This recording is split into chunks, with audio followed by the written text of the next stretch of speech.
The digital age has sold you a lie, a seductive, comforting lie that whispers if you just delete the apps, if you just stop buying the lattes, if you just suffer through enough, buy nothing challenges, you will eventually bleed out the poison and wake up wealthy. But as a forensic financial investigator who has spent decades analyzing the autopsy reports of dead bank accounts, I am here to tell you the truth. You are not hemorrhaging money because you are reckless. You are bleeding out because you are performing battlefield surgery on a paper cut while ignoring the arterial wound gushing from your neck. I have witnessed hundreds of intelligent, disciplined individuals, people with PhDs, people who run companies march willingly into financial servitude. They are not victims of laziness. They are victims of a misdiagnosis. They are trying desperately to be good at the wrong game. Today, we are going to open up the patient. We are going to dissect the silent killers that are actually draining your wealth, the structural parasites that no amount of skipped avocado toast can kill. We will expose the flaw in the buy nothing cult,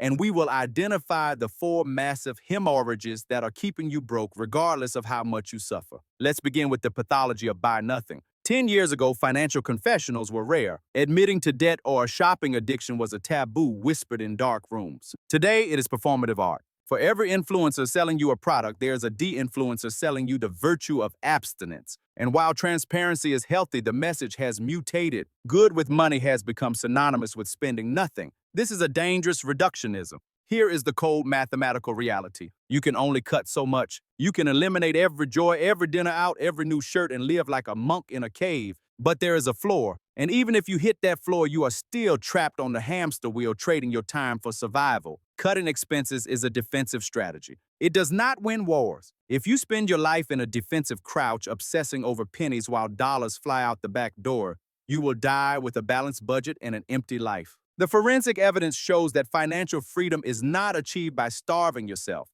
It is achieved by stopping the massive internal bleeding caused by structural decisions. Let's look at the first and most lethal hemorrhage, the roof. The American dream has been weaponized against you. The median U.S. household now surrenders 43% of its income just to secure a median-priced home of $435,000. 43%. That is almost half your life force gone before you have paid for a single electron of electricity or a single calorie of food. In London, the numbers are equally grim, with renters losing over 41% of their income to landlords. We are culturally conditioned to believe that stretching for a home is a sign of success. Buy the biggest house you can afford, they say. It's an investment, they say. This is a lie told by people selling you debt. Let's run the forensic accounting on a standard case. Subject A buys a $600,000 home. They take a $550,000 mortgage at 6.5% over 30 years. The monthly payment is $3,480. It feels manageable. It feels like paying yourself. But look closer. By the end of the term, Subject A will have paid $1.25 million, twice the value of the asset. That is not an investment.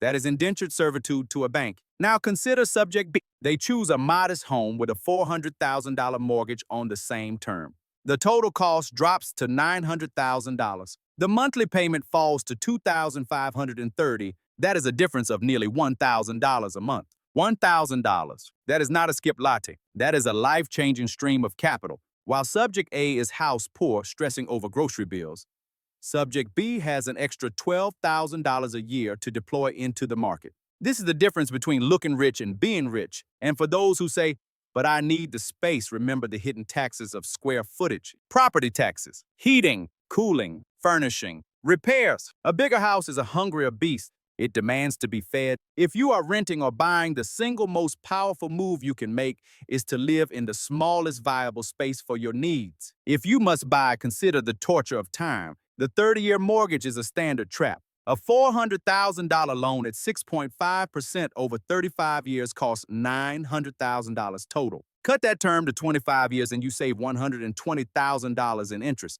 You buy back a decade of your life. That is the trade. Years of freedom for a slightly higher monthly payment. Now let's examine the second hemorrhage, the chariot of ego. Cars are the silent wealth killers. We have normalized the idea that a car is a monthly subscription, not a depreciating heap of metal. Only 10% of U.S. adults do not drive. In New Zealand, public transport is a myth. We need cars, but we do not need to burn money in their engines. Let's analyze the crime scene. A new car costs $45,000.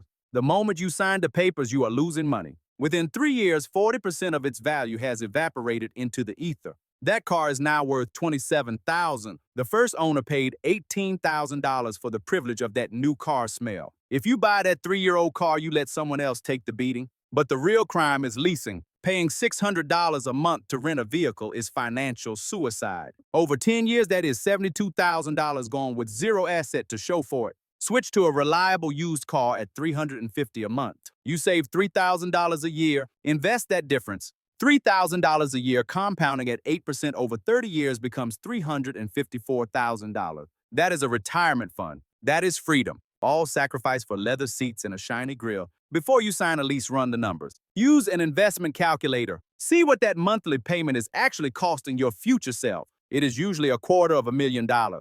Hemorrhage number 3, the body. You can budget perfectly, save aggressively, and invest wisely, but one biological failure can wipe you out. In the U.S., the average family health insurance plan costs $25,500 a year. Prices have risen 342% since 1999. This is not inflation. This is extortion. If you are negotiating a job offer, look past the salary. A generous health policy is worth thousands in tax-free income. If you are in the UK, private cover gets you back to work faster, saving your income stream. If you have access to an HSA in the US, use it. It is the only triple tax advantage account in existence. Tax deduction and tax-free growth.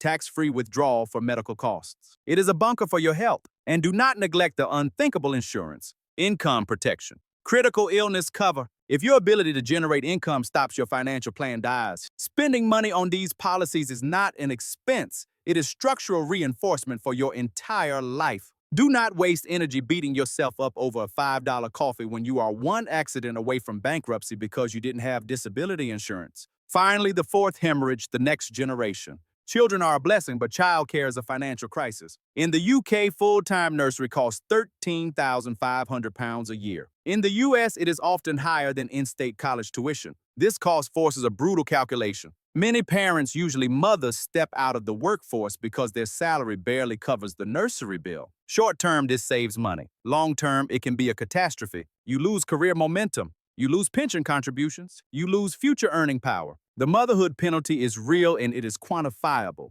Before you quit, run the forensic numbers. Can you work part-time? Can you shift hours? Can you work remotely? Sometimes paying for childcare is a strategic loss leader to protect the long-term asset of your career. Claim every tax credit, every voucher, every government grant. Do not leave money on the table. These are the 4 horsemen of your financial apocalypse: housing, transport, health, childcare. These structural costs decide your fate, not your daily latte habit. And speaking of solving complex problems, you need to sharpen your mind. The ability to run these numbers, to understand percentages, to calculate compound interest. This is financial self-defense. This is where Brilliant comes in. They teach you to think like a problem solver. Their interactive courses on math and logic are not about rote memorization. They are about understanding the mechanics of the world. Spend 30 days with them and you will see the matrix behind the money. So here is the verdict. Stop obsessing over the small stuff. Stop trying to buy nothing. It is a distraction. Focus your energy on the big 4. Minimize your housing costs. Stop bleeding money on cars. Bulletproof your health coverage. Strategize your childcare. Once you fix the structural leaks, you can buy the latte. You can take the trip. You can live a life of value, not just a life of survival. The goal is not to be the richest person in the graveyard of joy. The goal is freedom. The evidence is clear. Fix the hemorrhage or bleed dry. The choice is yours.